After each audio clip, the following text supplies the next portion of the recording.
ಬೆಂಕಿ ಉಗುಳುವ ಕಾರು ಕಂಡು ಬೆಂಗಳೂರು ಮಂದಿ ಶಾಕ್ ಆಗಿದ್ದಾರೆ. ಕಾರು ಚಾಲಕನ ಹುಚ್ಚಾಟ ಕಂಡು ಸಿಲಿಕಾನ್ ಸಿಟಿ ಮಂದಿ ಸಿಡಿದೆದ್ದಿದ್ದಾರೆ. ಎಂಜಿ ರಸ್ತೆ ಚರ್ಚ್ ಸ್ಟ್ರೀಟ್ನಲ್ಲಿ ದಿನದಿಂದ ದಿನಕ್ಕೆ ಕಾರ್ ತಂದು ಹುಚ್ಚಾಟ ಮಾಡ್ತಿದ್ದಾರೆ. ಸೈಲೆನ್ಸರ್ ಕ್ಯಾಪ್ ತೆಗೆದು ಕರ್ಕಶ ಶಬ್ದ ಬರುವಂತೆ ಮಾಡ್ತಿದ್ದಾರೆ.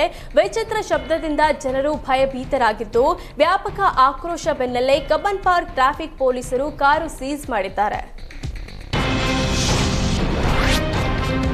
ಪ್ರೀತಿ ನಿರಾಕರಿಸಿದ್ದಕ್ಕೆ ಪಾಗಲ್ ಪ್ರೇಮಿ ಹುಚ್ಚಾಟ ಮೆರೆದಿದ್ದಾನೆ. ಪಾಗಲ್ ಪ್ರೇಮಿ ರಾಹುಲ್ ತನ್ನ ಪ್ರೀತಿ ನಿರಾಕರಿಸಿದ ಯುವತಿ ಮನೆಗೆ ಹೋಗಿ 2 ಕಾರು ಬೈಕ್ಗೆ ಬೆಂಕಿ ಹಚ್ಚಿದ್ದಾನೆ.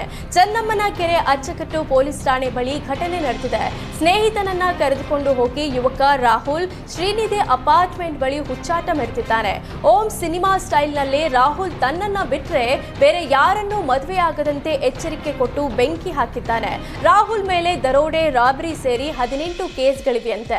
ಹನುಮಂತನಗರ ಪೊಲೀಸ್ ಠಾಣಾ ರೌಡಿ ಶೀಟರ್ ಆಗಿರುವ ಈತನನ್ನ 9 ವರ್ಷಗಳಿಂದ ಯುವತಿ ಪ್ರೀತಿ ಮಾಡ್ತಿದ್ಲು. ಕೆಲ ತಿಂಗಳಿನಿಂದ ಮನೆಯವರು ಹೇಳಿದ್ರಿಂದ ಪ್ರೀತಿ ನಿರಾಕರಿಸಿದ್ದಾಳೆ. ಇದರಿಂದ ರೊಚ್ಚಿಗೆದ್ದ ರಾಹುಲ್ ಕುಟುಂಬಸ್ಥರಿಗೆ ಭಯ ಬೀಳಿಸುವ ಉದ್ದೇಶದಿಂದ ಬೆಂಕಿ ಹಚ್ಚಿ ವಿಕೃತಿ ಮೆರೆದಿದ್ದಾನೆ. ಕಲಬುರಗಿ ಜಿಮ್ಸ್ ಆಸ್ಪತ್ರೆಯಲ್ಲಿ ವೈದ್ಯರ ಎಡವಟ್ಟಿಗೆ ಮಹಿಳೆ ಪರದಾಡುವ ಪರಿಸ್ಥಿತಿ ಎದುರಾಗಿದೆ. ಬಾಣಂತಿ ಹೊಟ್ಟೆಯಲ್ಲಿ ಬಟ್ಟೆ, ಹತ್ತಿ ಎರಡನ್ನ ಬಿಟ್ಟು ಹೊಲಿಗೆ ಹಾಕಲಾಗಿದೆ. ಫೆಬ್ರವರಿ 5ರಂದು ಭಾಗ್ಯಶ್ರೀ ಸಿಸೇರಿಯನ್ ಮಾಡಿದ್ದ ವೈದ್ಯರು ಹೊಟ್ಟೆಯಲ್ಲೇ ಬಟ್ಟೆ, ಹತ್ತಿ ಬಿಟ್ಟಿದ್ದಾರೆ. ವಾರದ ಬಳಿಕ ಸ್ಕ್ಯಾನಿಂಗ್ ವೇಳೆ ವೈದ್ಯರ ಎಡವಟ್ಟು ಬಯಲಾಗಿದೆ. ಕರಜಗಿ ಪ್ರಾಥಮಿಕ ಆರೋಗ್ಯ ಕೇಂದ್ರದಲ್ಲಿ ಮರು ಶಸ್ತ್ರಚಿಕಿತ್ಸೆ ಮಾಡಿಸಿ ಮಹಿಳೆಯ ಹೊಟ್ಟೆಯಲ್ಲಿದ್ದ ಬಟ್ಟೆ, ಉಂಡೆ, ಹತ್ತಿಯನ್ನ ವೈದ್ಯರು ತೆಗೆದಿದ್ದಾರೆ. ಜಿಮ್ಸ್ ಆಸ್ಪತ್ರೆ ವೈದ್ಯರ ವಿರುದ್ಧ ಮಹಿಳೆಯರ ಕುಟುಂಬಸ್ಥರು ಆಕ್ರೋಶ ಹೊರಹಾಕಿದ್ರು.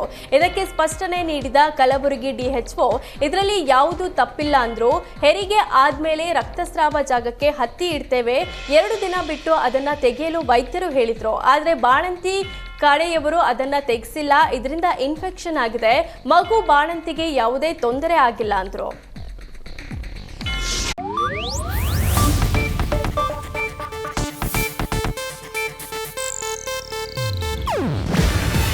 ಇದು ಏಷ್ಯಾನೆಟ್ ನ್ಯೂಸ್ ನೆಟ್ವರ್ಕ್ ಪ್ರಸ್ತುತಿ. ನೀವು ನೋಡ್ತಿದ್ದೀರಾ ಏಷ್ಯಾನೆಟ್ ಸುವರ್ಣ ನ್ಯೂಸ್.